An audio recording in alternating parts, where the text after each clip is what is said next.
concurso, um dos melhores professores aí do Brasil, com certeza, do Nordeste e região. E consegui, graças a Deus e a todo o esforço e todo o pessoal que me acompanhou, e meu esforço e tudo mais, a aprovação no Ministério Público da União. E hoje eu sou servidor público federal do MPU, no caso do MPF. Então vamos começar a estudar, vamos se dedicar ainda mais, não vamos desistir, vamos correr atrás e mudar de vida, que assim como eu pude mudar de vida, vocês também podem. Um abraço a todos, um abraço.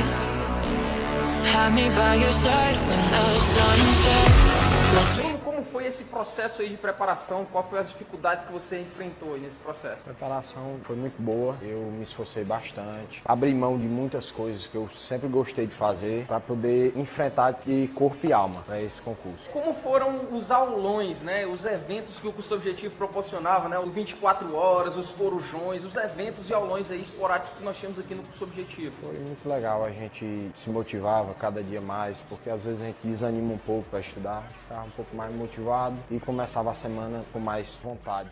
Sobre os planos de estudo, o plano de estudo diferencia o aluno objetivo? Sim, com certeza, que se você não tiver um caminho certo para seguir, você fica meio perdido. E qual a mensagem você deixaria para a pessoa que está querendo aí iniciar sua preparação para concurso, mas não tem coragem, não tem ânimo? Vale a pena estudar? Vale sim, muito a pena. É uma sensação que não tem nem como explicar. É muito esforço, é muito doído, a gente passa por vários momentos difíceis, mas isso aqui é muito gratificante, a gente saber o resultado da batalha, que deu tudo certo. Foi, ao abrir o computador, ver teu nome ali na lista? Foi demais. Eu vi a lista no meu celular, estava em casa com minha mãe, vi a lista, mas foi show demais. Foi uma das melhores sensações, tá? O que passou na tua cabeça naquele momento? Um filme, história da vida da gente, todinho, tudo.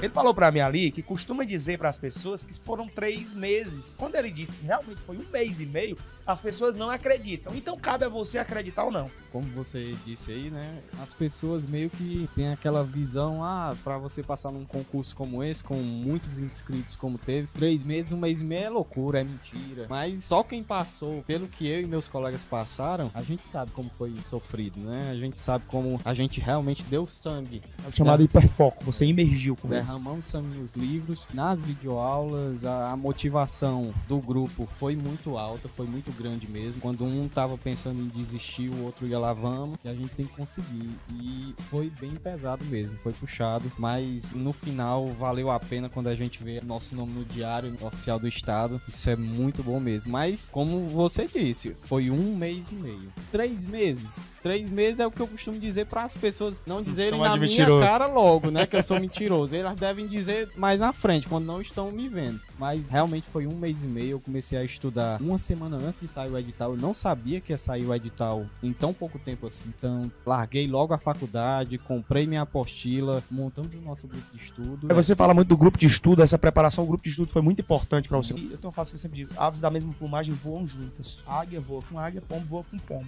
Foi uma das épocas mais difíceis também para você. Você disse que a alimentação não era tão nutrida, de bons nutrientes. Isso. Você comia de repente qualquer coisa, o que dava para emergir realmente, e adquiriu alguns problemas nesse meio termo, mas de uma certa forma valeu a pena. Valeu, com certeza. Até porque hoje eu já tô aqui 10 quilos a mais do que... Até a blusa deu certo, né? Até a blusa aqui. Quem diria, né, que eu já ia estar numa blusa P, que antigamente era PP. O Davi era magro pra caralho, aumentou 10 quilos. Imagina como ele era magro, viu, pessoal? Quase não me reconheciam aqui, né? E eu queria que você deixasse 3 dicas para essas pessoas que desejam se preparar para esse próximo concurso da Polícia Militar do Ceará que tá chegando aí. O governador já deixou explícito de que vai haver o novo concurso da Polícia Militar do Ceará. Eu sei que são muitas coisas assim que você vem à sua mente, mas existem 3 infalíveis dicas que você dá que são imprescindíveis para a pessoa chegar lá e avançar nos estudos. O que é que você diria? Em primeiro lugar mesmo é você estar perto de pessoas que querem o mesmo objetivo que você, que no caso é a materialização do grupo de estudo. Então foi imprescindível. Mas eu não conheço pessoas aqui próximas de mim que eu consiga fazer um grupo de estudo. Tudo bem. Mas se você tiver a oportunidade de fazer um grupo de estudo, essa é a primeira dica, um grupo de estudo. Segunda dica é foco total. No meu caso, eu larguei a faculdade, deixava de ir em muitos locais, às vezes faltava até culto. Isso deixava... Faltava o culto pra mãe dele, que era evangélica aí, não gostava muito não, quando você faltava os cultos. Minha família ela é praticamente toda evangélica, e isso é bom, né? Nós temos essa fé, porque isso ampara a gente, que só tirando um pouquinho do foco das 3 dicas, foi o que me manteve ainda um pouco, porque uma semana antes da prova, eu entrei no banheiro e comecei a chorar, achando que não ia dar certo, e eu tenho certeza que a fé, naquele momento ali, foi o que me disse, não pare, vá em frente que você vai conseguir. Então é foco total. E a terceira dica é fé em Deus.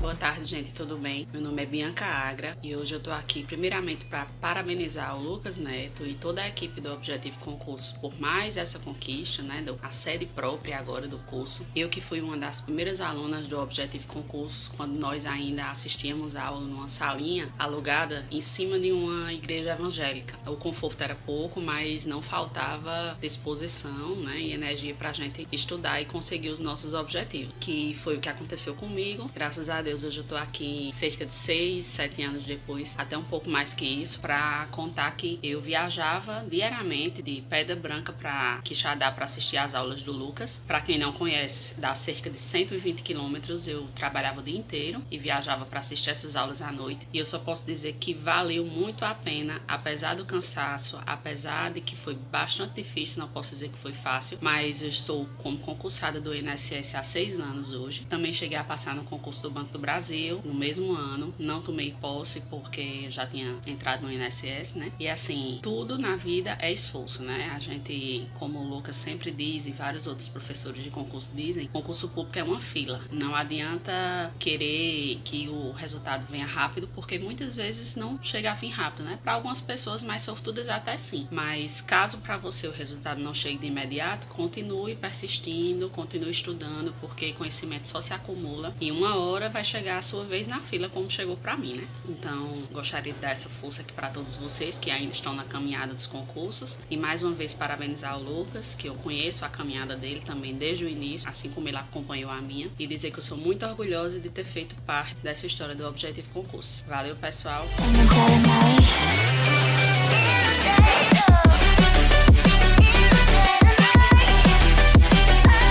Salve, meus amigos, aqui Davi Lins, acabei de sair do Cefap, vim fazer minha matrícula para o curso de formação de soldados da Polícia Militar do Pernambuco. Estou passando aqui para agradecer toda a equipe do Objetivo Concurso, além de Quixadá, de Lucas Neto, professor Emanuel, meu grande amigo, me ajudaram bastante nessa batalha. E quero agradecer a todos vocês e deixar a dica aí para os alunos aí que não desistam, que sua hora vai chegar.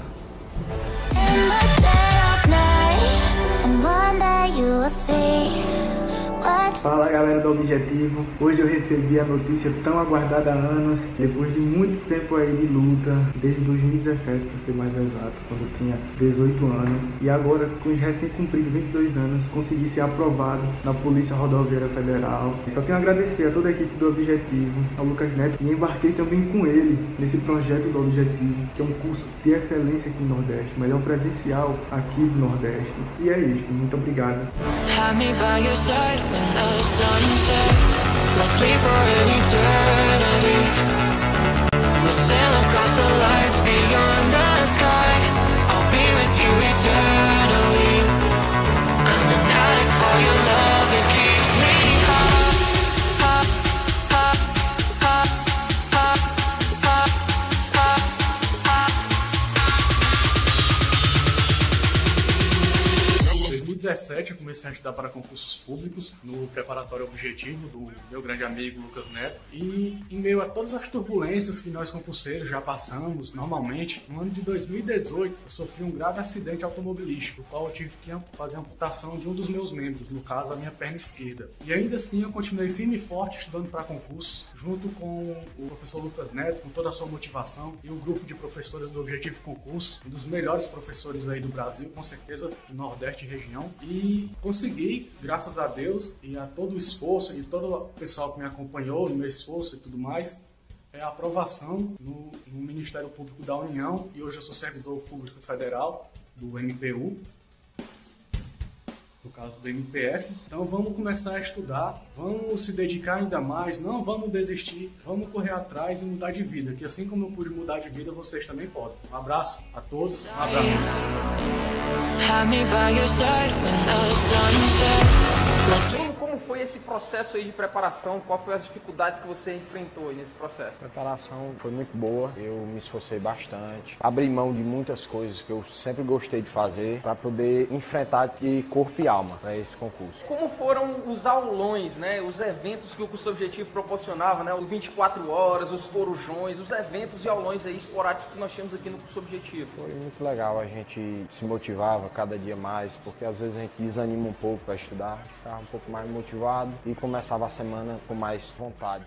Sobre os planos de estudo, o plano de estudo diferencia o aluno objetivo? Sim, com certeza, que se você não tiver um caminho certo para seguir, você fica meio perdido. E qual a mensagem você deixaria para a pessoa que está querendo aí iniciar sua preparação para concurso, mas não tem coragem, não tem ânimo? Vale a pena estudar? Vale sim, muito a pena. É uma sensação que não tem nem como explicar. É muito esforço, é muito doído, a gente passa por vários momentos difíceis, mas isso aqui é muito gratificante, a gente saber o resultado da batalha, que deu tudo certo. Foi, ao abrir o computador, ver teu nome ali na lista? Foi demais. Eu vi a lista no meu celular, estava em casa com minha mãe, vi a lista, mas foi show demais. Foi uma das melhores sensações, tá? O que passou na tua cabeça naquele momento? Um filme, história da vida da gente, todinho, tudo.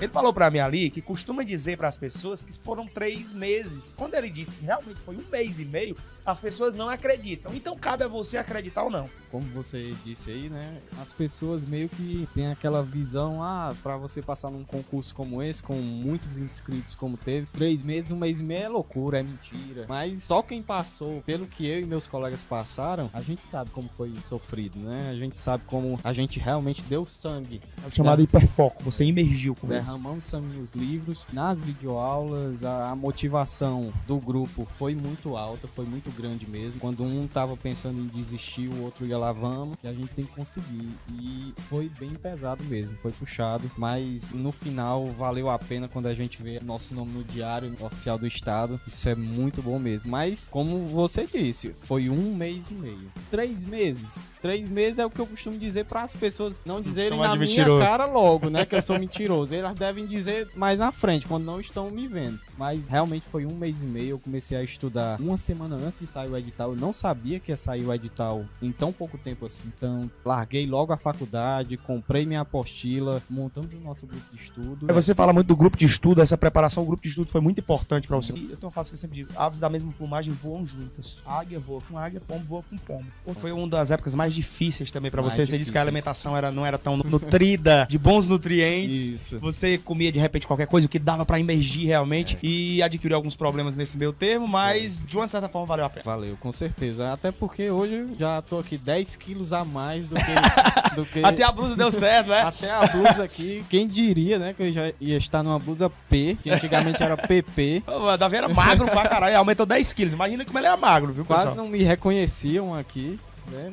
E eu queria que você deixasse 3 dicas para essas pessoas que desejam se preparar para esse próximo concurso da Polícia Militar do Ceará que está chegando aí. O governador já deixou explícito de que vai haver o novo concurso da Polícia Militar do Ceará. Eu sei que são muitas coisas assim que você vem à sua mente, mas existem 3 infalíveis dicas que você dá que são imprescindíveis para a pessoa chegar lá e avançar nos estudos. O que é que você diria? Em primeiro lugar mesmo é você estar... Fala Imparável, Lucas Neto na área, vamos lá, estou ao vivo, viu? Ao vivaço aqui para vocês. Você que está no YouTube tem a oportunidade de ter uma aula com 2 assuntos interessantíssimos para a tua prova, que é direitos sociais, né? Uma segunda parte aqui que a gente já começou, e de nacionalidade. Eu vou começar aqui com a parte de direitos sociais e depois a gente vai arrochar na nacionalidade. Só tem 23 pessoas aqui, com certeza isso está errado. Tá erradíssimo isso. Eu vou pedir para você compartilhar aí, que não custa nada, né? Então compartilha com todo mundo, porque se é aula ao vivo de 2 assuntos importantes, quais sejam nacionalidade e direitos sociais, você vai ter que compartilhar. Isso cai para a tua prova, eu estou falando aqui para o teu concurso e eu sei que isso vai cair na tua prova. Então vamos lá, compartilha com a geral, faz essa transmissão chegar para o máximo de pessoas. Nós estamos com 24 pessoas agora. Para provar que eu estou ao vivo, vou mandar um abraço para todos vocês aqui, ó. 24 pessoas nesse momento. 25 agora. Tem gente do Mossoró, gente do Rio Grande do Norte aqui.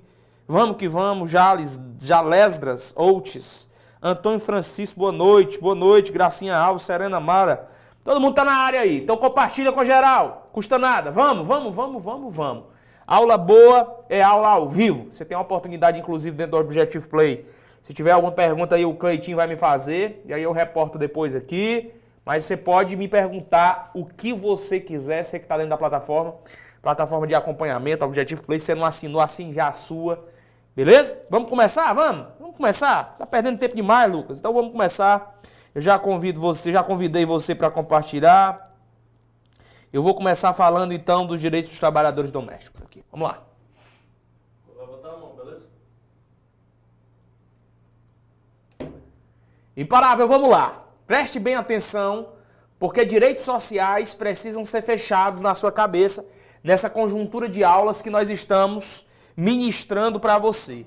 Eu vou começar falando aqui, anote aí, direitos dos trabalhadores domésticos, direitos dos empregados domésticos. Se existe uma coisa que você tem que entender sobre empregado doméstico, é isso que eu vou falar agora. O empregado doméstico, ele tem uma característica importante. Ele não pode, anote isso, ele não pode visar ao lucro do empregador. Anote isso, por favor. O empregado doméstico não pode visar ao lucro do empregador. Lucas quer dizer que ele tem que trabalhar para lascar o empregador? Não falei isso não, macho. Pelo amor de Deus, pegar a senha direitinho, hack. Eu tô falando que o empregado doméstico, quando ele trabalha no usufruto das funções, no dia a dia, na casa de alguém, ele não pode trazer lucratividade para o empregador. Ele vai fazer os serviços domésticos. Por quê? O que acontece?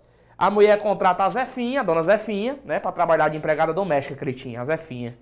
Aí a Zefinha chega lá, ela diz: ô Zefinha, já que você fez aí os afazeres, fez o almoço, vai pra casa, vá lá pra praça porque eu tenho uma barraquinha de churros. Vá lá vender churros. Aí a Zefinha vai vender os churros. Deixa eu te perguntar, nesse momento, ela é empregada doméstica ainda? Ó o dedinho? Não. Ela passa a ser empregada. Porque empregada é aquela que gera lucro para o empregador. Você tá me entendendo, sim ou não? Diga eu tô. Então empregado doméstico não pode visar lucro do empregador. Um outro código que eu te passo sobre empregado doméstico é esse aqui, ó. O empregado doméstico, além de não poder visar o lucro do empregador, ele vai ter que trabalhar sempre para a família do empregador ou na casa do empregador ou em razão da casa. Por que em razão da casa? Por que o Lucas está colocando isso aí? Explica aí, Lucas Neto, sobre isso. Por que o cara, a empregada doméstica, tem que estar dentro da casa do empregador ou em razão da casa? Porque não é só obrigado a estar dentro da casa. Por exemplo, o jardineiro, ele pode estar fazendo os serviços lá fora, na parte externa. Mas é em razão da casa, sim ou não? Então ele é empregado doméstico.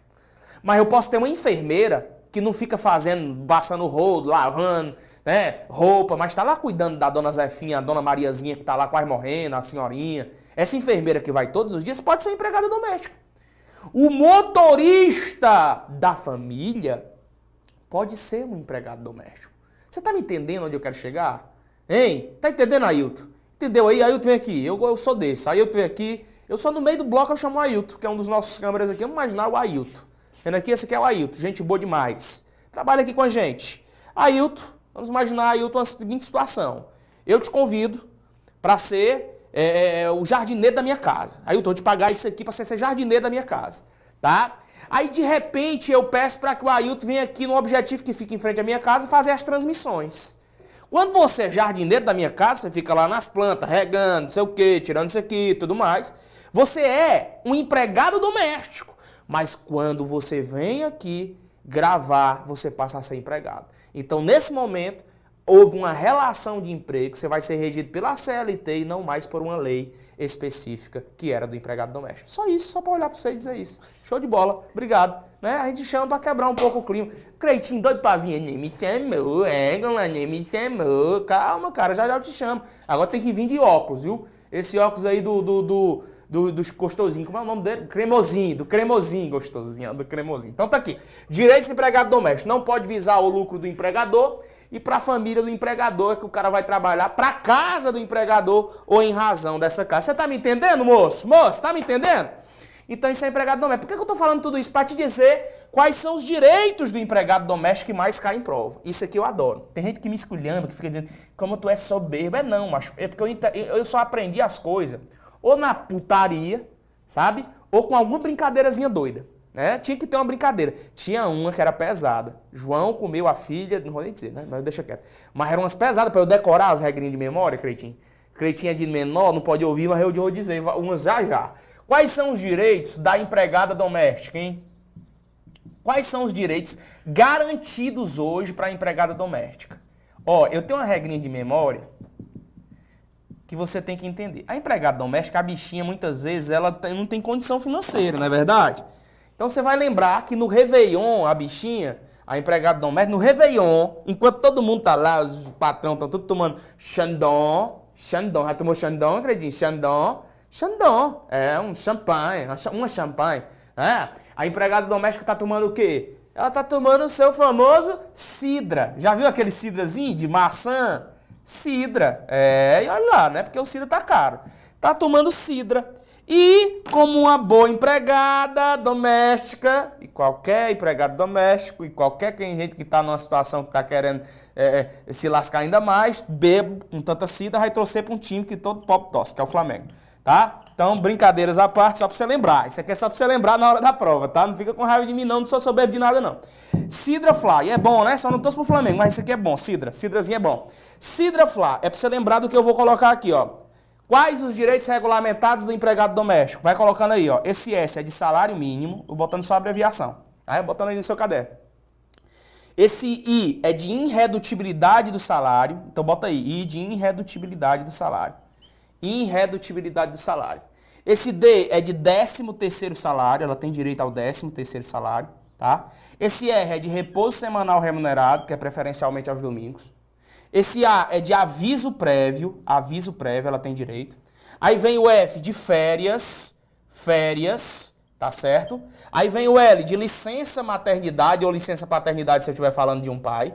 E vem o A de aposentadoria. Então, para fins de prova, eu quero que você leve esses como os direitos regulamentados do empregado doméstico, tá? Então, quando a tua prova perguntar, ei, quem é o empregado doméstico? Qualquer um? Não pode visar o lucro do empregador, trabalha para a família ou em razão dela, e tem salário mínimo, irredutibilidade de salário, 13º salário, repouso semanal remunerado, aviso prévio, férias, licença maternidade e licença paternidade e aposentadoria, certo? Show de bola? Entendido? Massa demais. Vamos lá.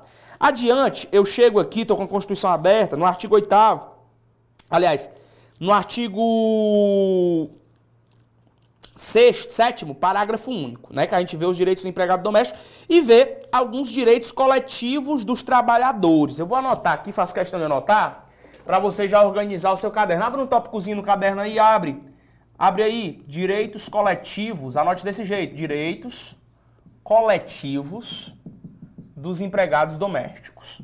Direitos coletivos dos empregados. Aliás, que porra de empregado doméstico, macho? Eu não tô mais empregado doméstico, não. Eu falei, baitola. Direitos coletivos dos empregados, velho. É dos empregados, moço. Se desoriente, não. Dos empregados. Agora vai. Direito coletivo dos empregados. Ou seja, ele tem. Não é solitário, não é um direito individual, é um direito coletivo. Eu vou listar para você quais são. Primeiro, direito de associação profissional ou sindical. Vai anotando aí, a gente vai comentando um pouco sobre esse. Direito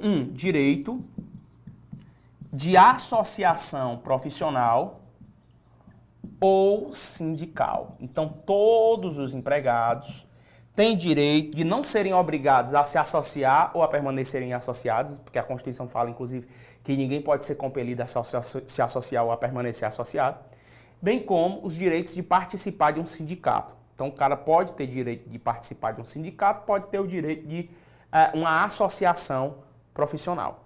Lembre-se que o Estado não pode intervir nem nesse sindicato, nem nessa associação profissional. Um outro direito que é coletivo para os empregados, para os trabalhadores, é o direito de greve.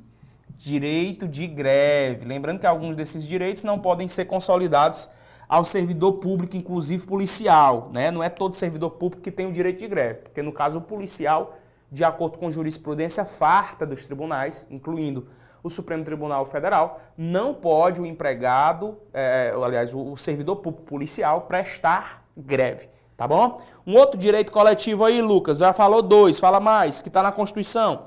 Direito de substituição processual e direito de participação. Vamos anotar? Anota aí, vai.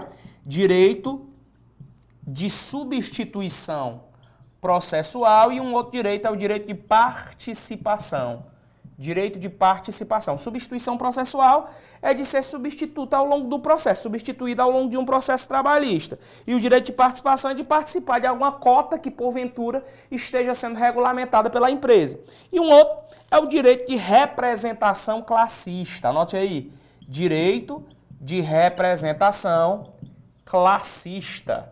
Direito de representação classista. É de representar uma entidade de classe, né? Por exemplo, o Conselho Regional de Enfermagem, e vai lá a empregada e participa porque ela é enfermeira. Enfim, são direitos coletivos dos trabalhadores que estão aqui presentes na Constituição Federal. Vamos pegar aqui a associação profissional e sindical, porque é um dos que mais caem em prova de concurso. Isso vai estar exatamente no artigo 8º, que é de leitura obrigatória por Vossa Senhoria, viu? Artigo 8º da Constituição Federal de 1988. Anote aí, artigo 8º, eu vou te trazer os hacks, os códigos que são importantes e que podem cair na sua prova. O artigo 8º, no inciso 1, diz assim, ó, é livre a associação profissional sindical, observado o seguinte, o seguinte é que vai ter os códigos aqui, ó. A lei não poderá exigir a autorização do Estado para a fundação de sindicato, ressalvado o registro no órgão competente. Isso a gente já sabe. Vou botar aqui os hacks principais. Vamos lá. Vamos numerar. Primeiro hack. Primeiro código. Lei não obriga ninguém a se associar. Não obriga Estado, vamos botar assim, ó, não obriga Estado a se meter, bota desse jeito mesmo, pra você entender, o que importa é entender, a se meter em sindicato. Lei não obriga o Estado a se meter em sindicato. Mas deve existir registro em órgão competente. Mas deve existir registro em órgão competente. Então, uma coisa é o Estado intervir no domínio do sindicato. Isso não pode acontecer. Outra coisa totalmente diferente é o registro no órgão competente por parte desse sindicato. Esse sindicato tem a obrigação de ir ao órgão competente formalizar o seu registro. Tá certo? Chave 2. É vedada a criação de mais de uma organização sindical em qualquer grau representativa da categoria profissional, na mesma base territorial que será definido pelos trabalhadores ou empregadores interessados, não podendo ser inferior à área contígua de um município. Quando a galera lê isso aí, já se atribula. Eu vou passar facilidade para você. Inspire e respire com calma que eu vou te explicar que bagaça é essa. 2. Seguinte é esse. O que o inciso 2 do artigo 8º está dizendo, macho ré e macha ré, é o seguinte. Se eu criei um sindicato nessa base territorial X, eu criei um sindicato nessa base territorial X, que representa os interesses, por exemplo, do concurseiro, tá aqui um sindicato aqui em Quixadá. Estou gravando essa aula para você, direto da cidade de Quixadá, no interior do Ceará. Foi criado um sindicato aqui que é o Sindicato dos Concurseiros. Esse Sindicato dos Concurseiros foi criado nessa base territorial. E a minha base territorial inclui 4 cidades. Quixadá, Quixeramobim, Senador Pompeu e Mombaça. Vamos imaginar isso aqui, que são cidades aqui próximas, do sertão do Ceará. Né? Quixadá, Quixeramobim, Senador Pompeu e Mombaça. Vamos imaginar o seguinte. O sindicato dos concurseiros, que está representando a galera dessa cidade, foi criado em Quixadá. A pergunta que não quer calar, outro cara pode criar o sindicato dos concurseiros lá em Mombaça? Pode não. Por quê? Porque esse grupo de cidades pertence à mesma base territorial, sacou? Então não pode, na mesma base territorial, ser criado mais de um sindicato na mesma base de categoria. Certo? Então o 2, o que é que a gente bota a chave do 2? Eu expliquei aqui desenhando a chave do 2 agora para você entender na frase. Não pode, anote assim, ó, não pode ser criado, não pode ser criado mais de um sindicato, não pode ser criado mais de um sindicato na mesma base de categoria de um grupo de municípios, tá certo? Não pode ser criado mais de um sindicato. Você pegar esse exemplozinho que eu te dei, esse é o código para você acertar questões. No inciso 4, que eu faço questão de já pular para ele aqui, do artigo 8º, diz assim, ó, a Assembleia Geral fixará a contribuição que, em se tratando de categoria profissional, será descontada em folha para custeio do sistema confederativo da representação sindical, respectiva, independentemente da contribuição prevista em lei. Anote uma coisa muito importante. Existem duas contribuições nesse inciso. A primeira é a chamada contribuição confederativa e a outra é a chamada contribuição sindical. Então vamos lá. Quando a tua prova falar de contribuições que o sindicalizado vai ter que pagar, bote aí contribuições. Da prova falar de contribuições ao sindicato, você vai colocar duas chaves aqui, que existem duas contribuições ao sindicato. A primeira é a contribuição confederativa. Contribuição confederativa. E a segunda é a contribuição sindical. Contribuição sindical. Aí você me pergunta, Lucas, qual das duas vai ser paga diretamente por sindicato, hein? Qual das duas vai ser paga diretamente por sindicato, Lucas? Ó, por mais que o nome queira fazer você achar que é essa, não vai ser essa aqui, ó. Então puxa uma setinha e diga que é a contribuição confederativa que será paga, paga diretamente ao sindicato da categoria, tá? Será paga diretamente ao sindicato da categoria, a contribuição sindical ou a contribuição confederativa? A contribuição confederativa. Entendido, sim ou não? Beleza pura? Show de bola. Lucas, ainda no artigo 8º, vamos lá, essa daqui cai em prova, ó. Artigo 8º, inciso 5 ao 7. Ao 8, vamos ler logo tudo. O inciso 5 do artigo 8º diz, ninguém será obrigado a afiliar-se a sindicato. Mas isso a gente já sabe, mas eu vou botar o hack. Vamos botar aqui, vou pedir para o Ailton apagar lá enquanto eu boto o 3 aqui. 3, coloca aí, ninguém será obrigado, obrigado a sindicalizar-se.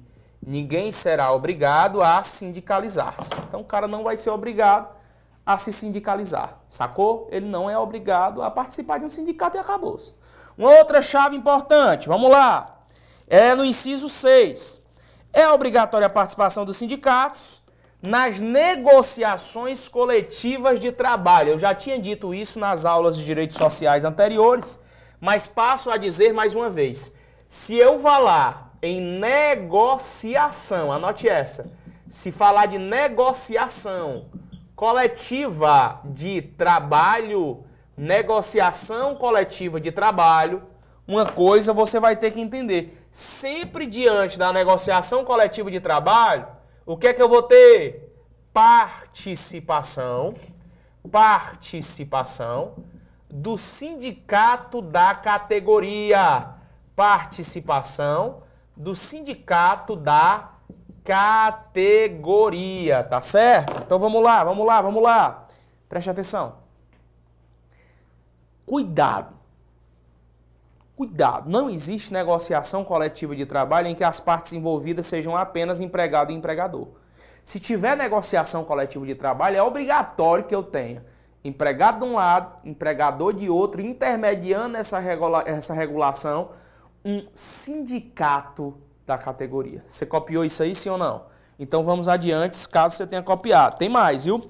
Inciso 7. O aposentado filiado tem direito de votar e ser votado nas organizações sindicais. Esse é um hack importantíssimo. Anota aí, vai, é o ponto 5. Ó, ponto 5. Coloca aí. O aposentado tem direito de votar e ser votado nas organizações sindicais. Aposentado tem direito de votar e ser votado nas organizações sindicais. O que é que eu vejo questão em prova? A seguinte frase dizendo: não poderá o aposentado nem votar e nem ser votado diante de uma organização sindical. Tá errado, tá errado. O aposentado, se sindicalizado, se for filiado a um sindicato, isso é importante salientar, tá? Que para que o aposentado possa ter essa condição, ele tem que estar na condição de quê?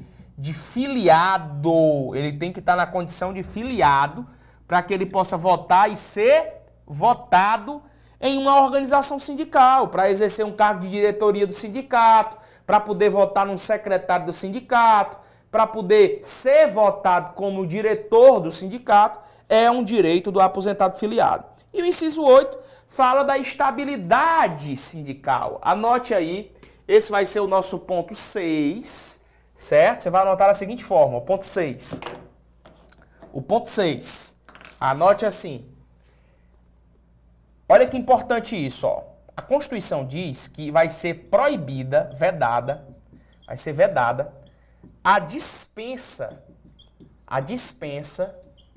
do empregado, vai ser vedada a dispensa do empregado esse que seja sindicalizado, a partir de quê, Lucas? A partir do registro da candidatura, a partir do registro da candidatura. A partir do registro da candidatura, a um cargo de direção ou representação sindical, a cargo de direção ou de representação sindical. E se eleito, ainda que suplente, anote tudo que depois eu explico com mais parcimônia. Se eleito, ainda que suplente, até um ano após o final do registro, ele vai ter a estabilidade, tá? Se eleito, ainda que se suplente, até um ano após o final do mandato. Exceto se ele cometer falta grave, né? Claro, exceto se cometer, anote aí, exceto se cometer falta grave. Ô Lucas, me explica essa bagaceira de novo aí que eu não entendi não, macho velho. Calma, vou tomar minha água, né não? Águazinha, é cachaça? Não é, Cleitinho, pelo amor de Deus, Cleitinho, você foi botando cachaça aqui, já vou dizer pra sua mãe. Vamos lá, ó, presta atenção nessa bagaça aqui. É vedada a dispensa do empregado sindicalizado. O cara tem estabilidade provisória, velho. Todo mundo sabe que esse lance de estabilidade provisória, em regra, não existe. para empregado, exceto algumas situações. Quem é que tem estabilidade? Você que está lutando aí pelo serviço público, para passar num concurso que vai desbloquear a sua vida. Empregado não tem estabilidade, exceto se ele tiver em algumas situações. Dentre essas situações, nós temos, por exemplo, essa, em que eu tenho um empregado sindicalizado, onde a partir do registro da candidatura ao cargo de diretor ou de representante sindical, se eleito for, ainda que ele fique como suplente, ele tem a estabilidade provisória até 1 ano após o final do mandato, contado do registro da candidatura dele. Então, do registro da candidatura até 1 ano após finalizar o mandato dele, ele tem a estabilidade provisória. A não ser que ele cometa falta grave. Se ele fizer uma merda muito grande, aí essa estabilidade vai por água abaixo. Você me entendeu, sim ou não? Tranquilidade pura? Beleza? Posso prosseguir na minha aula? Tranquilo. Artigo 8º encerrado com êxito e parcimônia. Tranquilo? O artigo 9º, ele fala sobre o direito de greve. Diz que é assegurado o direito de greve, competindo aos trabalhadores decidir sobre a oportunidade que eles têm para poder exercer esse direito de greve. E que a lei vai determinar quais são os serviços essenciais em que não se poderá participar de greve. Um outro ponto importante aqui é o direito da representação classista, tá? Esse eu faço questão de desempenhar em específico e em separado. Direito de representação classista. O que é que a Constituição Federal traz sobre isso? A Constituição diz o seguinte sobre esse direito, ó, sobre representação. Ela diz no artigo 11, ela diz no artigo 11 caput: nas empresas de mais de 200 empregados é assegurada a eleição de um representante destes com a finalidade exclusiva de promover o entendimento, a ponte entre os empregadores. Então vou repetir isso aqui, ó. Se eu tenho uma empresa com mais de 200 empregados, se eu tenho uma empresa com mais de 200 empregados, é obrigatório que seja escolhido um destes empregados, um destes deve ser escolhido, justamente com o intuito de manter a contatação com os empregadores, manter a contatação com os empregadores, certo?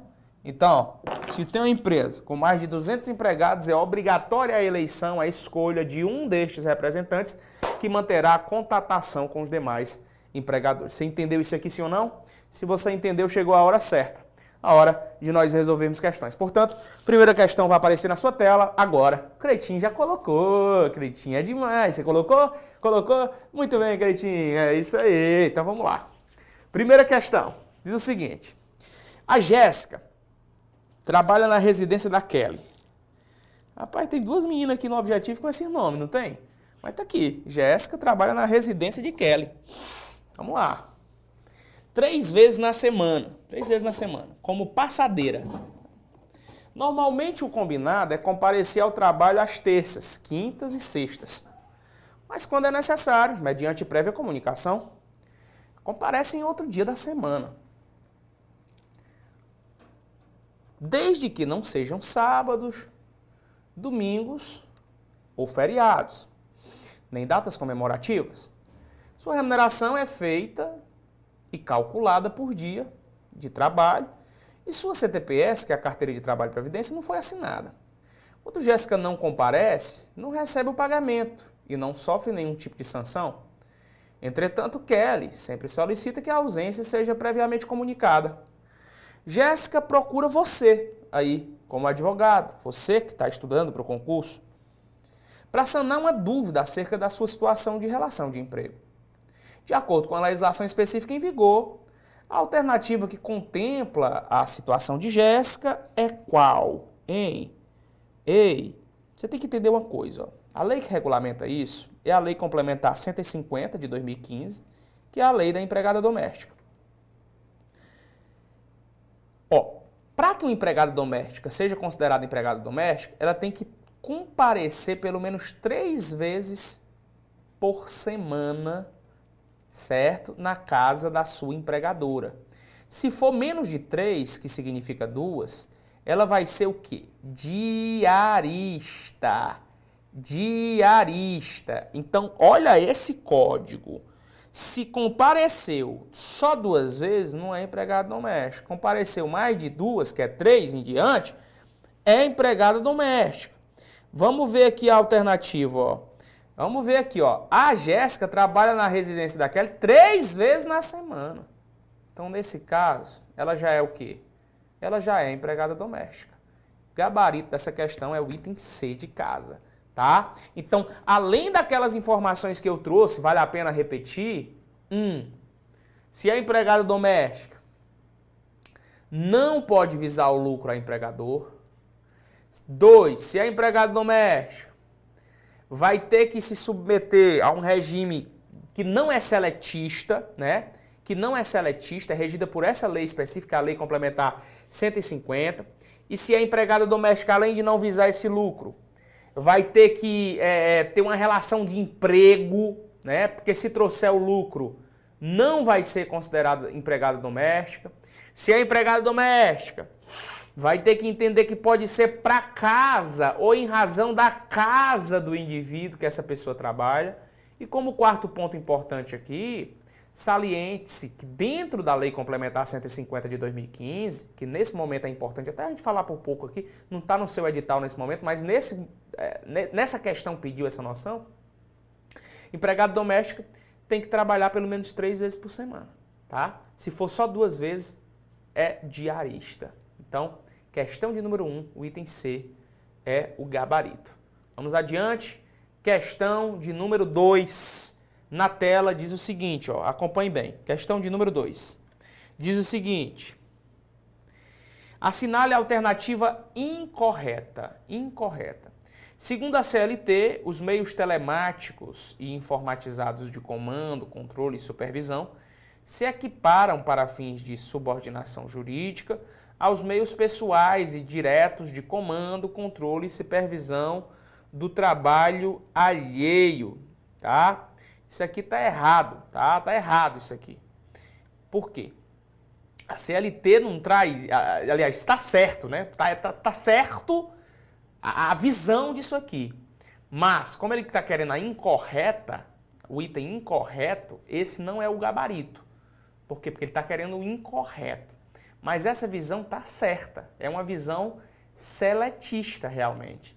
A visão que eu já queria dizer aqui, ansiosamente para vocês que está errado, é a visão da B. Eu vou ler para você, você vai entender. Ó. A reforma trabalhista introduzida pela Lei 13.466, objetivando flexibilizar a concepção de subordinação, importou do direito italiano o conceito de parasubordinação, introduzindo algumas formas específicas de contrato, como o trabalho por colaboração ocasional, tá? O que é que nós temos aqui, ó? Você tem que entender o seguinte, anote o que eu vou falar agora. O trabalho parasubordinado, no direito italiano, ele tem um rol de direitos trabalhistas mínimos que são assegurados e são inferiores aos garantidos ao empregado subordinado, tá? São inferiores. Então, quando eu falo dessa parasubordinação, ela traz regras inferiores. O erro é só esse, tá? Dizer que está incluso no conceito, introduzindo formas específicas. Então, o gabarito errado na questão 2 é o item B. Vamos para uma questão aqui com mais cara ainda do que nós estudamos ao longo do campeonato inteiro? Vamos para 3 aqui, vamos? Ó, terceira. Vamos lá. Essa daqui você acerta brincando, né? Vamos lá. É correto afirmar sobre as convenções e acordos coletivos de trabalho. Vamos lá. O valor dos depósitos mensais e da indenização rescisória do FGTS poderá ser reduzido por meio de convenção coletiva ou de acordo coletivo de trabalho, observados os limites constitucionais. Tá errado, tá? Pode colocar que tá errado, porque isso não pode ser diminuído por convenção ou acordo coletivo de trabalho, não, tá? B. No exame da convenção coletiva de acordo coletivo de trabalho, a Justiça do Trabalho observará as regras de proteção ao trabalhador e o princípio da primazia do interesse público sobre a autonomia da vontade coletiva. O interesse público sobre a autonomia da coletiva? Não, é a coletiva sobre a individual. Está errado dentro das regras do direito coletivo. C. Constitui objeto ilícito da convenção coletiva ou de acordo coletivo de trabalho que disponha sobre o enquadramento do grau de insalubridade. É um objeto ilícito da convenção coletiva de trabalho? Em outras palavras, a convenção coletiva de trabalho pode trabalhar sobre o grau de insalubridade de um trabalhador? Pode. Está dizendo que é um objeto ilícito. Não. D.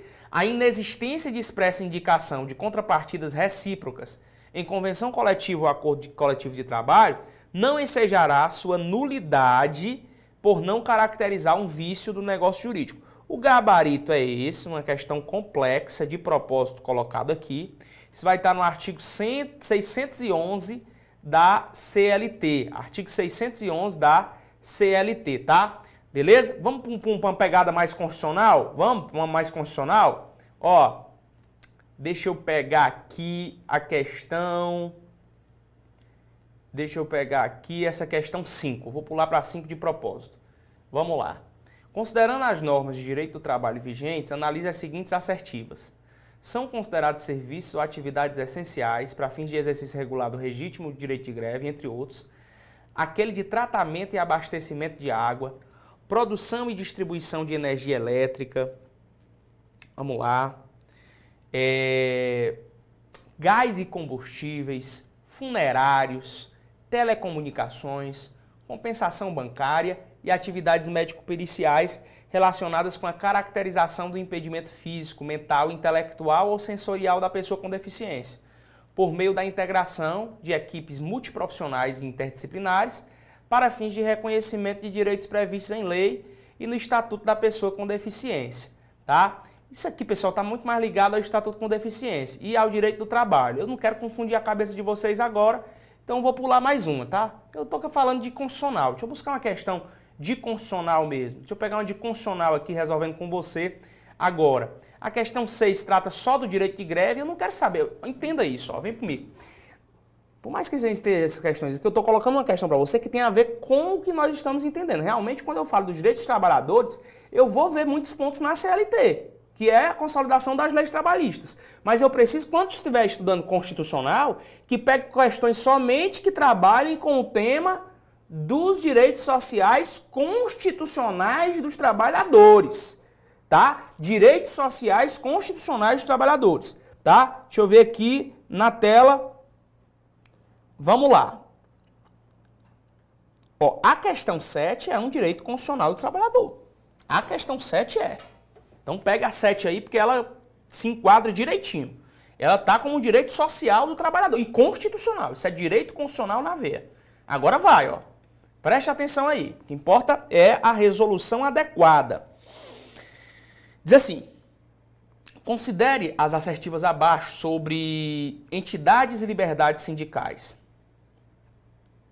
O princípio da unicidade sindical, que sempre vigiou no Brasil republicano, estabelece ser vedada a criação, ó, como a gente estudou, de mais de uma organização sindical em qualquer grau, representativa de categoria profissional ou econômica, na mesma base territorial. Olha como já se enquadra. E esta não inferior à área de um município, verdade, garantindo a intangibilidade desta base territorial. Hein?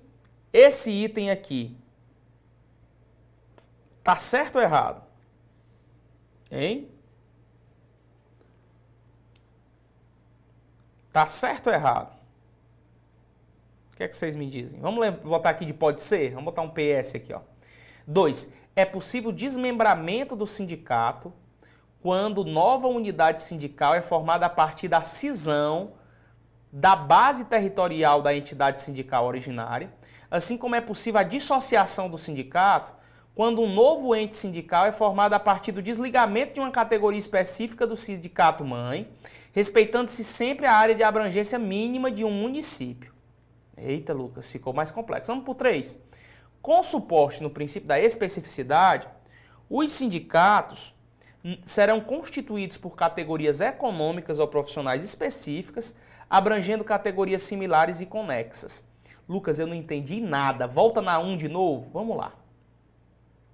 1. O princípio da unicidade sindical, que sempre vigiou no Brasil republicano, estabelece ser vedada a criação de mais de uma organização sindical. A gente estudou hoje ou não estudou? Onde é que está esse princípio aqui, hein? Vamos ler de novo o artigo... deixa eu ver aqui... Artigo 8º, né? Artigo 8º. Aí nós temos a liberdade de associação. Artigo 8º, inciso... Deixa eu procurar esse negócio. Tá aqui. Inciso 3. Anota aí, vai. Anota aí. Puxa uma setinha e anota. Lê artigo 8º, vai dar certo. Inciso 3 da Constituição Federal de 88. Lê artigo 8º, inciso 3 da Constituição Federal. O que é que nós temos no artigo 8º, inciso 3 da Constituição? Dizendo assim, ó. 2, perdão. Inciso 2 da Constituição. Atento. 2. É vedada a criação de mais de uma organização sindical em qualquer grau, representativa da categoria profissional e econômica, na mesma base territorial, que será definida pelos trabalhadores ou empregadores interessados, não podendo ser inferior à área de um município, tá? Isso aqui não é o princípio da unicidade sindical, galera. O princípio da unidade sindical é o princípio que fala do inciso 4, que a Assembleia Geral fixará a contribuição que, em se tratando de categoria profissional, será descontada em folha. Tá errado o item 1. Tá errado o item 1. O correto é o item 2, ó. Deixa eu explicar por quê. É possível desmembramento do sindicato quando nova unidade sindical é formada a partir da cisão da base territorial da entidade sindical originária. Isso aqui são determinações jurisprudenciais. Presta atenção. Imagina que essa bola aqui seja um sindicato. Certo? Beleza? Esse aqui é um sindicato. Aí o que é que acontece? Uma nova unidade sindical foi formada a partir da cisão da base territorial da entidade sindical originária, que era essa daqui. Tinha 3 sindicatos. Esse aqui surgiu da união com esse. Logo, esses 2 sindicatos se tornaram um só sindicato. O que é que a jurisprudência diz? Que é possível desmembramento do sindicato, desse aqui, quando a nova unidade sindical for formada a partir da cisão da base territorial da entidade sindical originária, assim como é possível a dissociação do sindicato quando um novo ente sindical for formado a partir do desligamento da categoria específica do sindicato-mãe.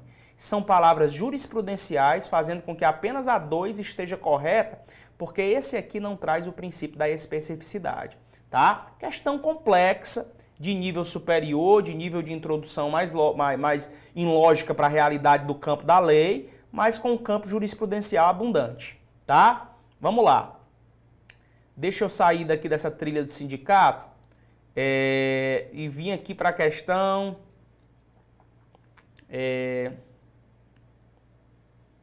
instituir... Não, eu não vou ler essas outras aí, ainda que você tenha aparecido na tela. Por quê? Porque as outras estão ligadas a organizações mais sindicais. Eu prefiro ficar com o texto constitucional, tá? E já prefiro ir para direitos de nacionalidade. Depois, na sequência, eu trago uma bateria de questões só de direitos sociais ligados à própria instituição constitucional. Por quê? Porque senão tua cabeça vai se embaraçar.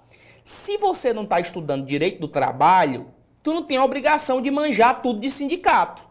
E nem tudo de empregado e nem tudo de empregador. Tu tá estudando direito constitucional. Então, para não embananar a cabeça de ninguém, no momento oportuno eu trago uma sequencial com 100 questões só com os direitos constitucionais dos trabalhadores. Vou pedir para apagar o quadro aqui, virar a fita e ir para cima agora dos direitos de nacionalidade. Me dê 1 minuto, eu já volto ao vivo com você com nacionalidade. Na sequencial, a gente vai com mais questões de direitos sociais. Beleza? Valeu!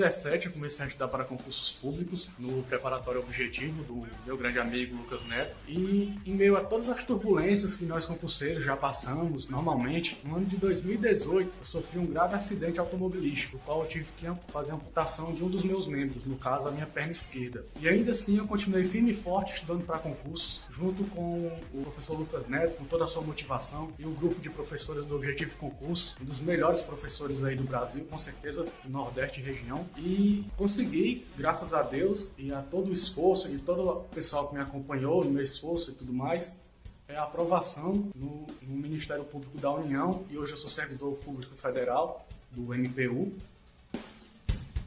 no caso do MPF. Então vamos começar a estudar, vamos se dedicar ainda mais, não vamos desistir, vamos correr atrás e mudar de vida, que assim como eu pude mudar de vida, vocês também podem. Um abraço a todos, um abraço.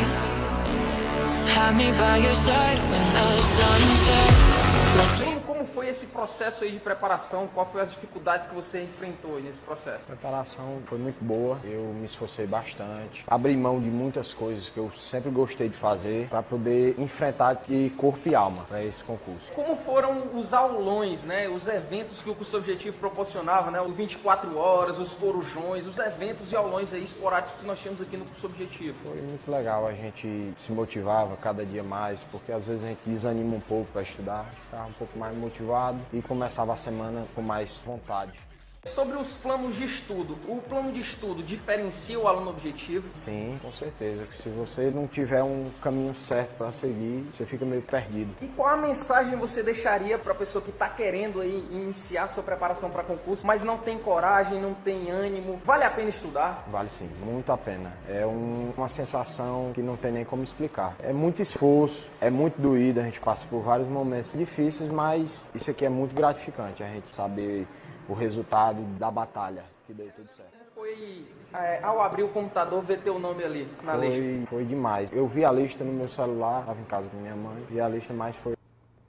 Fala comigo, bora pra cima, direitos de nacionalidade agora, esquenta, bora.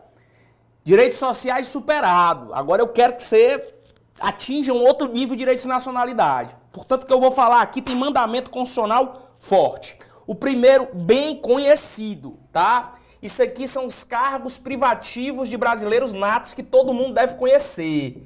Preste atenção só numa coisa, ó. Só numa coisa que eu vou falar aqui, importantíssima. Você tem que entender que os brasileiros natos e naturalizados, eles têm os mesmos direitos, em regra, em virtude do princípio da isonomia material. Todos são iguais perante a lei, garantindo seus brasileiros e estrangeiros residentes no Brasil o direito à vida, à liberdade, à igualdade e segurança nos termos desta Constituição. Entretanto, existem situações constitucionais em que só o brasileiro nato vai poder gozar de algumas sistemáticas e o naturalizado não pode. Uma dessas são os cargos privativos de brasileiros natos. O famoso mp3.com. mp3.com. Eu tenho o quê? Ministro do Supremo Tribunal Federal. 3 P's.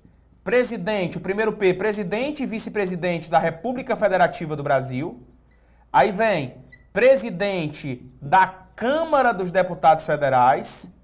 Vem presidente do Senado Federal, tá? Aí vem C de carreiras diplomáticas.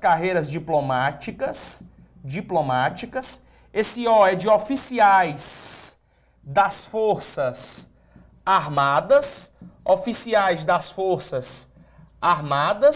e esse M é de ministro de Estado da Defesa, Então você tem que gravar isso aí, isso é indissociável, galera. Pelo amor de Deus, não pode ir para uma prova sem saber do mp3.com. Eu tô engrossando o caldo da nacionalidade aqui para vocês. Por quê? Porque ainda vejo muita gente errar a questão, tá? O mp3.com traz os cargos privativos de brasileiros natos. Não acaba por aí, não. O parágrafo 4º... Fala, meu Deus do céu, Covid. E agora, Gaitinho?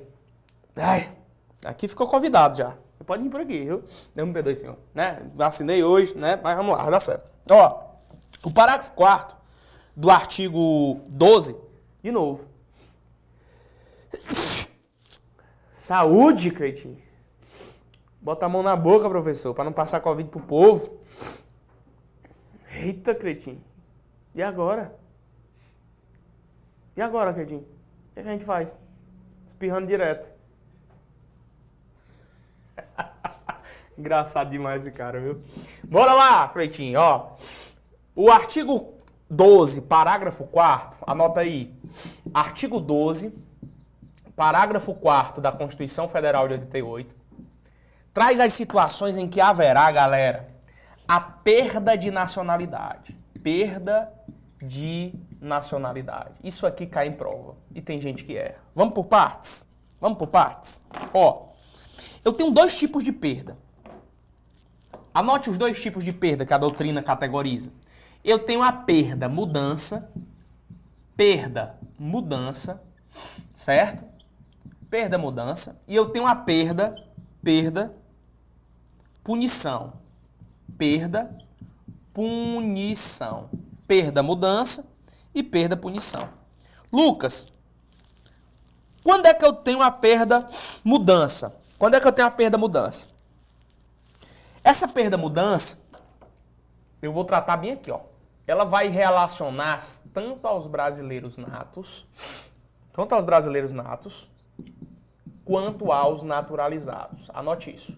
Tanto para brasileiro nato, quanto para brasileiro naturalizado vai ser a perda, mudança.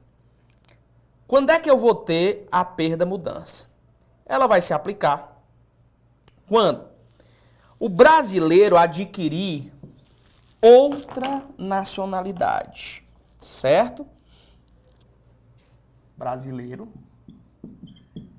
adquirir outra nacionalidade. Então o cara abriu mão da nacionalidade originária e disse, quer mais não, vou para outra nacionalidade. Eu chamo essa perda de nacionalidade de perda, mudança. Só que essa regra aqui, galera, ela conduz exceções. Então, quais são essas exceções? Quais são essas exceções? Vamos lá. A Constituição diz. A exceção é reconhecimento, anote, reconhecimento de nacionalidade,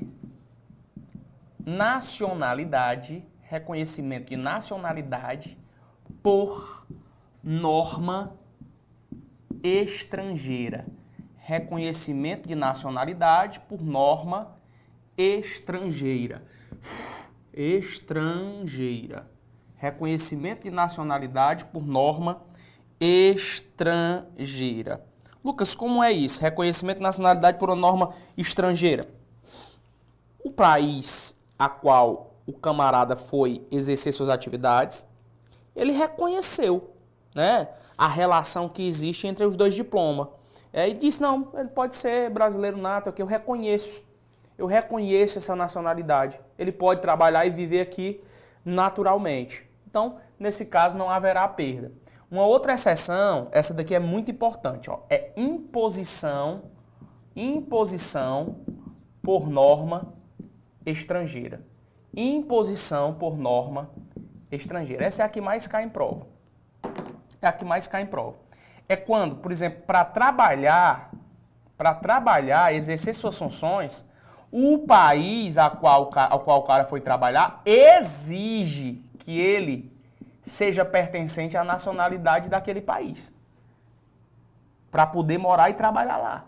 Então, por exemplo, o caso do jogador Diego Costa. Vamos imaginar, chegou na Espanha, a Espanha determinou que para ele trabalhar e jogar em clube espanhol, ele deveria ser nacionalizado espanhol, caso contrário, ele não trabalharia ali. Imagina essa situação. Nessa situação, houve a imposição da norma estrangeira. Então, eu não posso falar de perda, mudança na nacionalidade do indivíduo. A outra é a perda, punição. Essa daqui também cai muito em prova. Anote como é que ela se posiciona. Ela aplica-se aos brasileiros naturalizados, anote, aplica-se aos brasileiros naturalizados que poderão ter sua naturalização cancelada por prática de atividade nociva ao interesse nacional. Atividade nociva ao interesse nacional. Beleza? O que é que vai acontecer aqui? Trânsito em julgado de sentença penal condenatória. Anote isso, ó. Sentença penal condenatória transitada em julgado. Transitada em julgado. Só uma sentença penal condenatória transitada em julgado tem a capacidade para fazer com que haja perda, punição da nacionalidade de um brasileiro naturalizado acusado de praticar atividade nociva ao interesse nacional. O que é uma sentença penal condenatória transitada em julgado, galerinha? É aquela que não se admite mais recurso.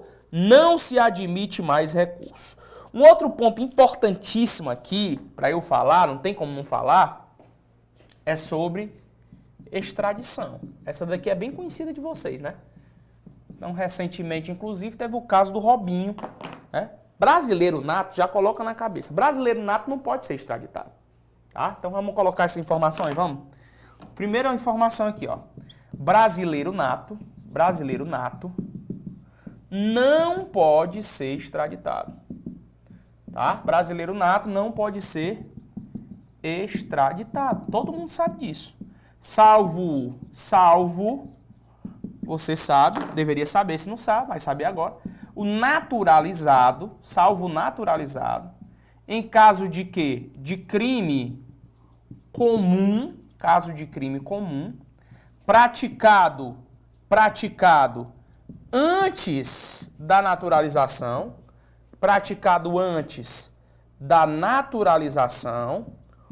ou quando praticado antes ou depois no caso de tráfico, tá? Ou no caso de tráfico ilícito de entorpecentes,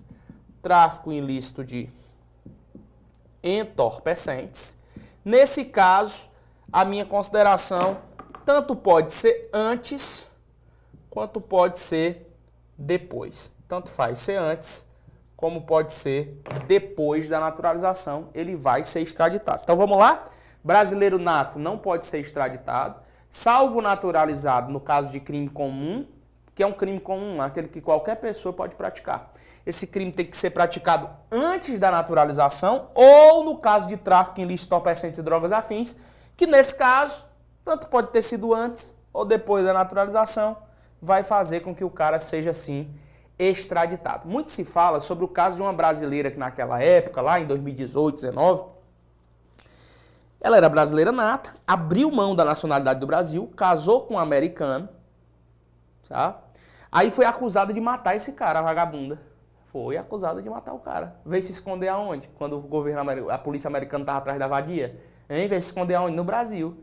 Aí diz, não posso ser extraditada não, porque eu sou brasileira nata. E aí, foi extraditada ou não? Foi, porque ela abriu mão da nacionalidade brasileira. Então não é que uma brasileira nata, aquele caso dela, o primeiro caso de brasileiro nata extraditado, não é aquela brasileira nata. Ela abriu mão da nacionalidade. Você me entende, sim ou não? Beleza?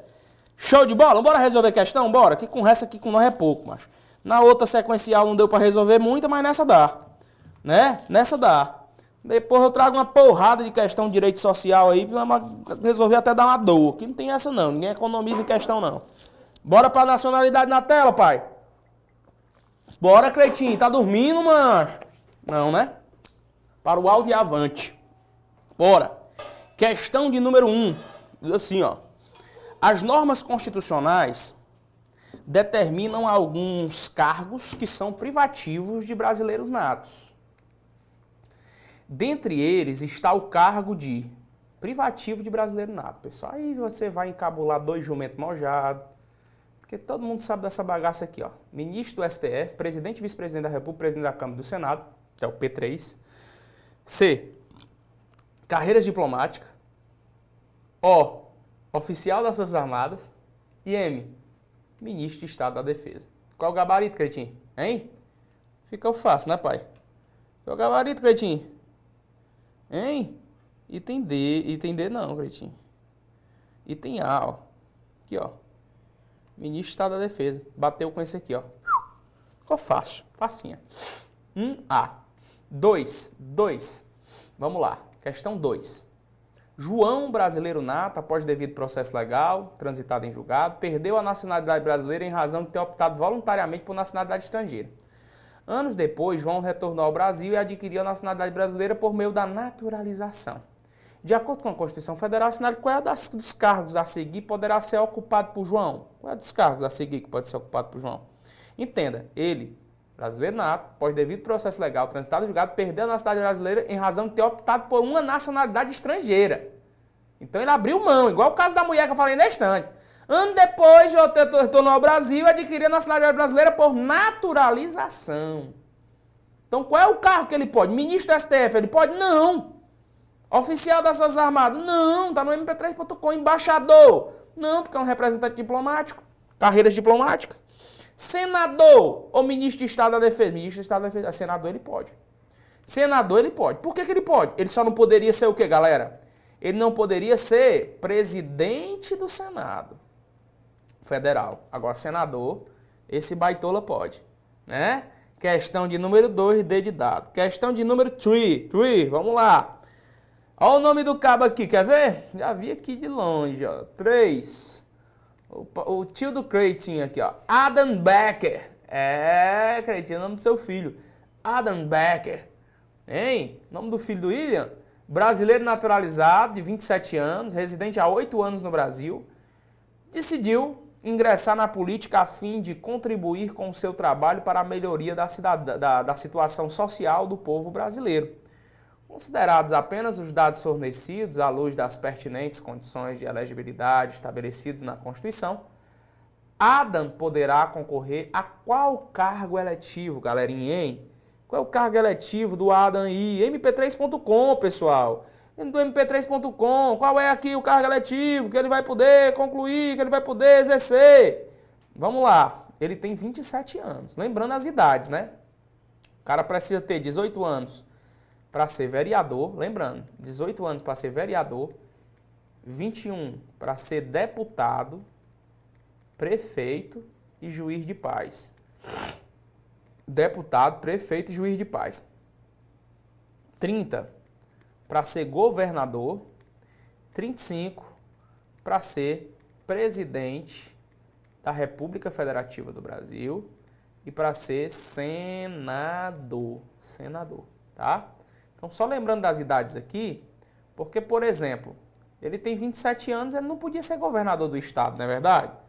Qual é o cargo aí que o cara vai poder exercer, hein, pessoal? Qual é o cargo? Cargo de deputado estadual, né? Deputado estadual. Deputado estadual, situação em que, se eleito, poderá, inclusive, pleitear a presidência da Assembleia Legislativa, tá? Lucas, e senador, ele poderia? Não, macho, ele não tem que ter 35. Lucas, e deputado federal? Bom, vamos ver. Situação em que, se eleito, poderá, inclusive, pleitear a presidência da Câmara. Não, porque presidente da Câmara ele não pode. Por que presidente da Câmara ele não pode? Porque ele é brasileiro naturalizado. E presidência da Câmara só pode o quê? Brasileiro? Brasileiro nato. Brasileiro nato. Tá? Aí vem. Item vice-presidente da República. Não, que ele tem que ter 35. Então pronto. Já fechou item, questão 3, item D de dado. Questão de número 4. Vamos lá. Quarta questão. Alejandro. Você já viu aquela música? Não? Você nunca viu, Cleitinho? Não, né? Então vamos lá. 4. Alejandro é brasileiro naturalizado e está sendo acusado judicialmente de exercer atividade nociva ao interesse nacional.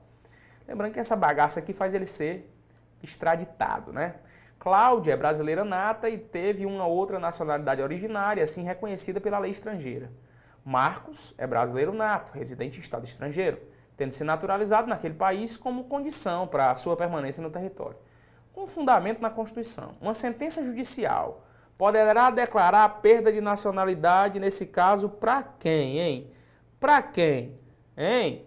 Só para quem? Só para o Alejandro, só pra ele, Cleitinho. Cleitinho doido pra cantar aqui.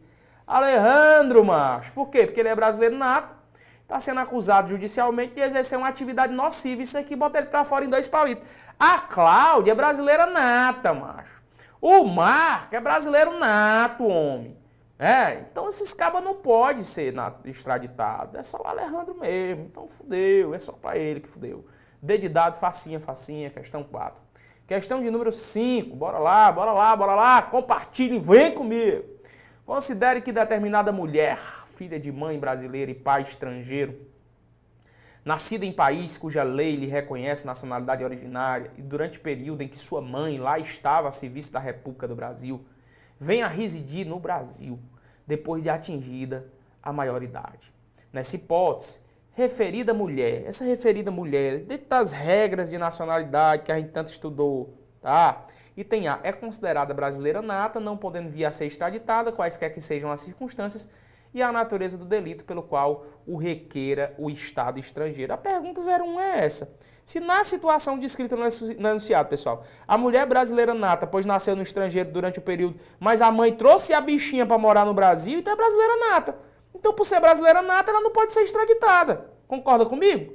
Então não tem outro gabarito não, moço. É do item A mesmo que eu estou falando. Gabarito da questão de número 5.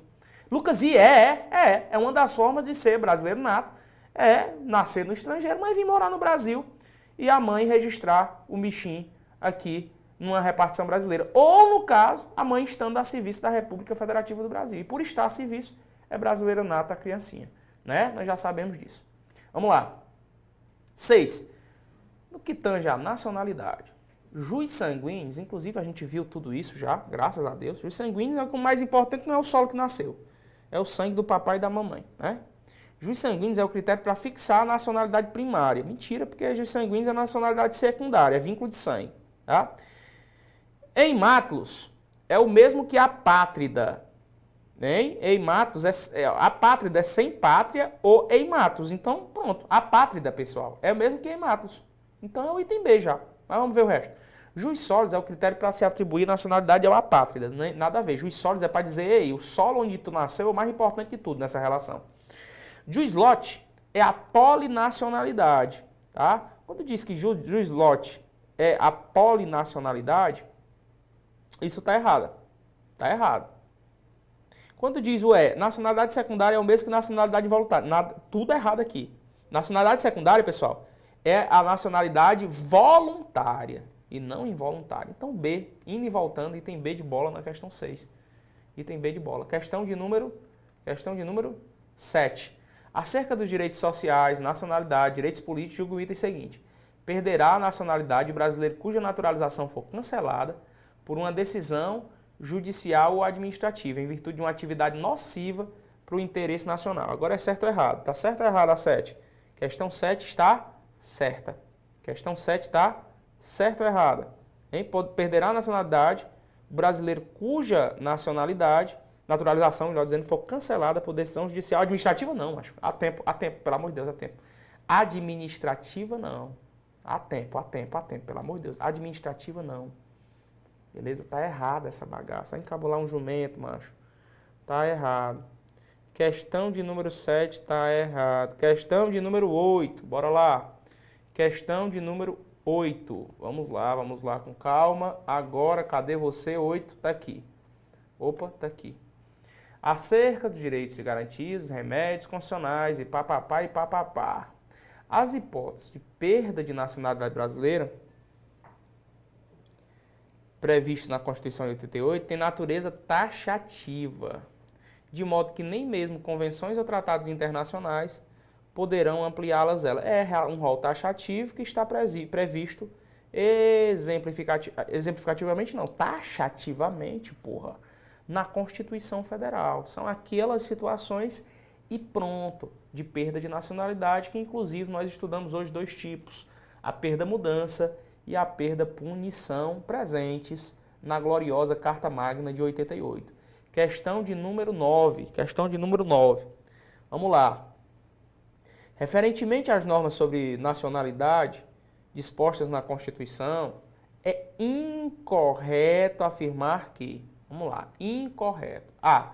São brasileiros natos os nascidos no estrangeiro, de pai brasileiro ou de mãe brasileira, desde que qualquer deles estejam a serviço da República Federativa do Brasil. De novo, são brasileiros natos, nascidos no estrangeiro, de pai brasileiro ou de mãe brasileira, desde que qualquer um deles esteja a serviço da República Federativa do Brasil. Tá certo ou errado? Tá certo.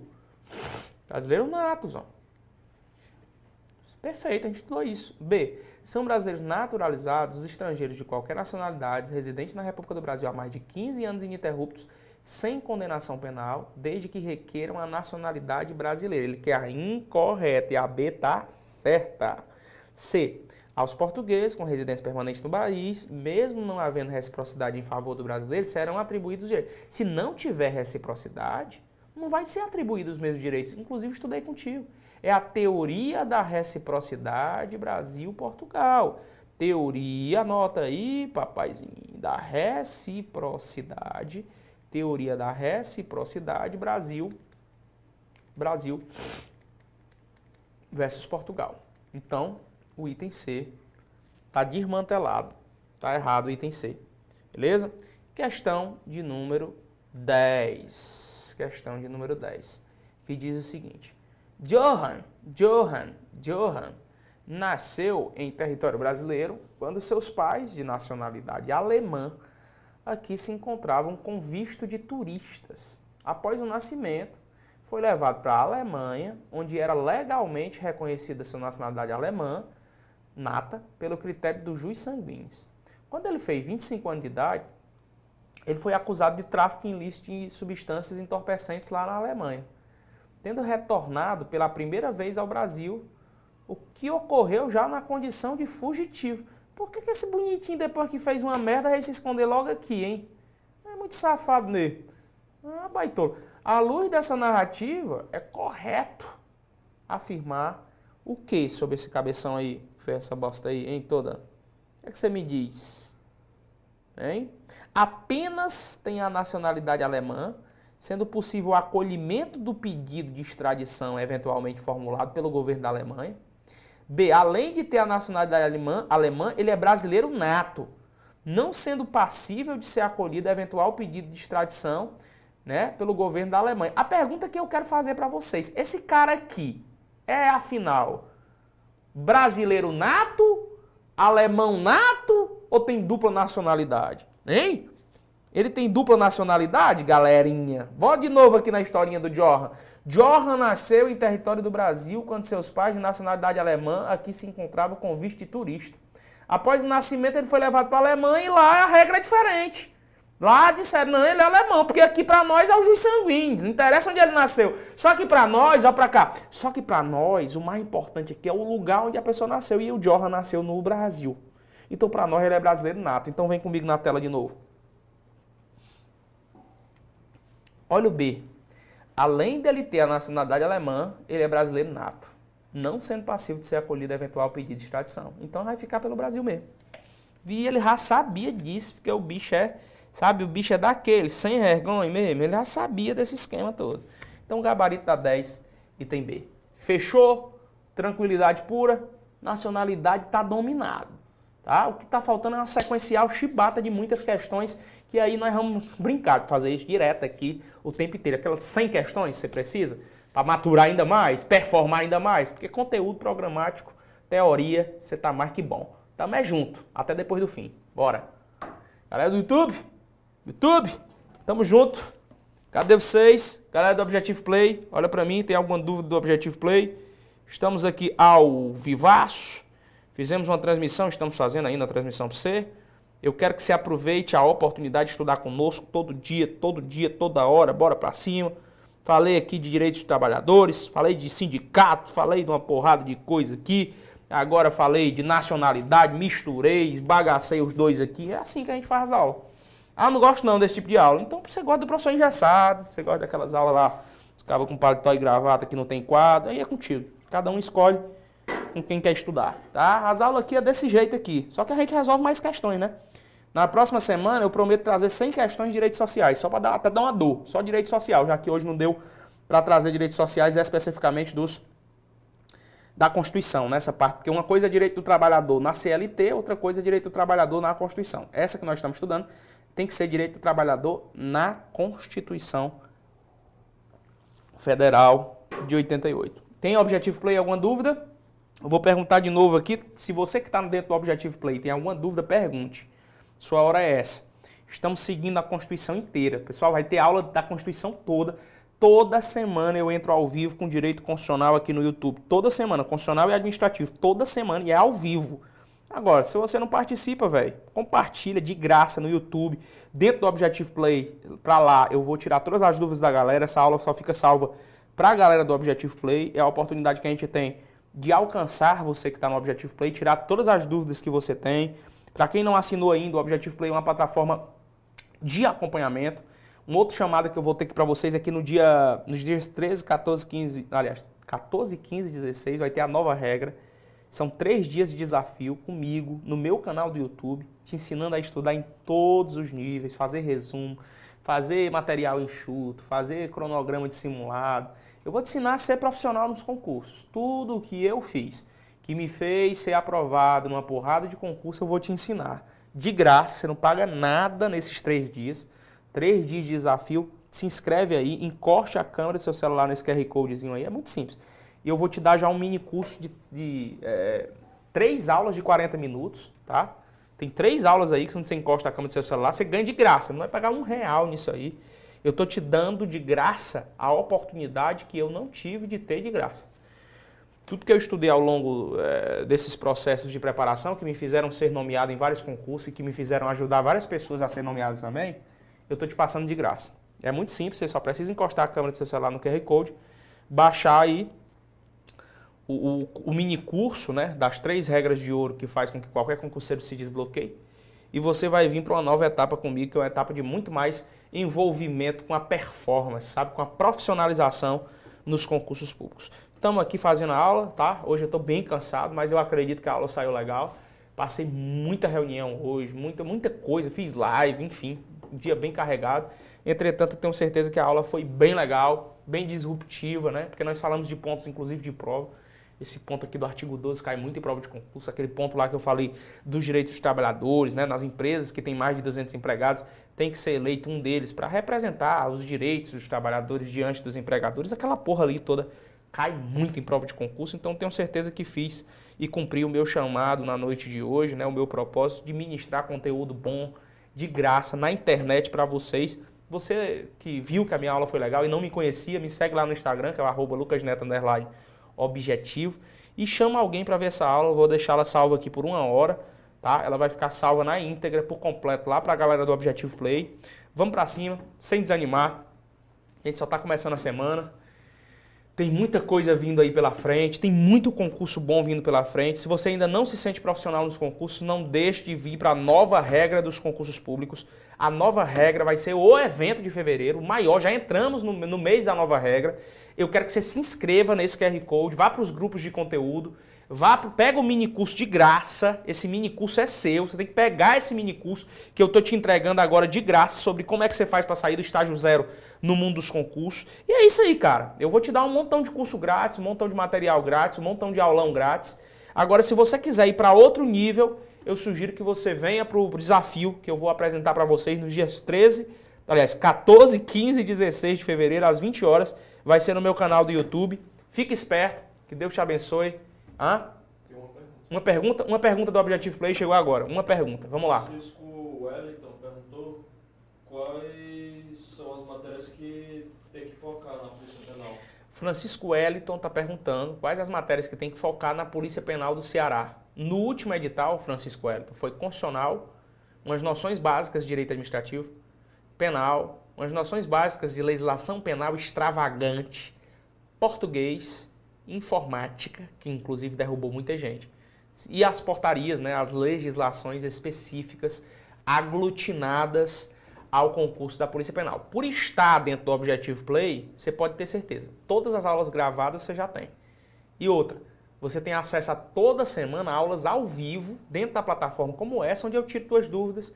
E toda sexta-feira, nós somos o único curso do Brasil que tem toda sexta-feira, religiosamente, aula ao vivo de leis novas, como as mudanças da portaria 1220, todos os termos, todas as mudanças das novas legislações penitenciárias, com o professor que é policial penal, Adriano Abidon. Toda sexta-feira tem aula com ele, para você tirar toda dúvida direto com o professor.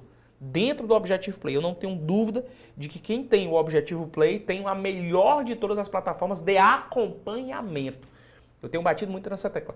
O Objective Play é uma plataforma de acompanhamento. É a chance de você não ter só aulas gravadas, mas ter a chance de ser acompanhado todo dia, nos 3 turnos, por professor de penal, processo penal, direito constitucional, direito administrativo, informática, português, RLM, tirar dúvida direto com o professor. É muito bom, né?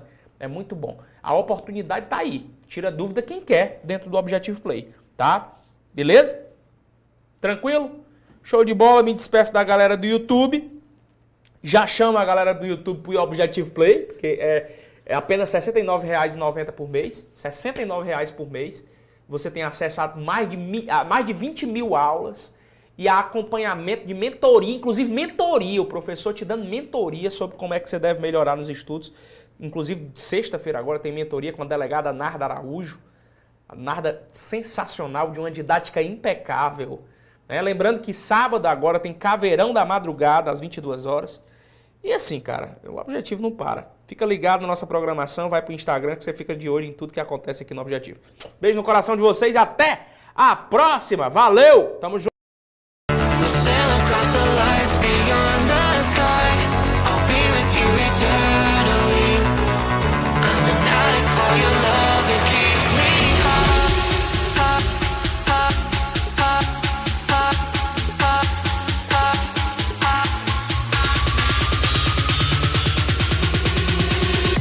Em 2017 eu comecei a estudar para concursos públicos no preparatório Objetivo do meu grande amigo Lucas Neto, e em meio a todas as turbulências que nós concurseiros já passamos normalmente, no ano de 2018 eu sofri um grave acidente automobilístico, no qual eu tive que fazer a amputação de um dos meus membros, no caso a minha perna esquerda. E ainda assim eu continuei firme e forte estudando para concursos, junto com o professor Lucas Neto, com toda a sua motivação, e o grupo de professores do Objetivo Concurso, um dos melhores professores aí do Brasil, com certeza do Nordeste e região. E consegui, graças a Deus e a todo o esforço e todo o pessoal que me acompanhou no meu esforço e tudo mais, a aprovação no Ministério Público da União, e hoje eu sou servidor público federal do MPU,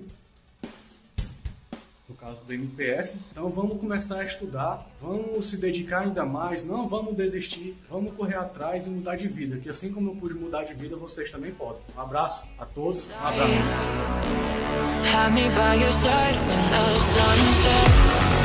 Como foi esse processo aí de preparação? Qual foi as dificuldades que você enfrentou nesse processo? A preparação foi muito boa, eu me esforcei bastante, abri mão de muitas coisas que eu sempre gostei de fazer para poder enfrentar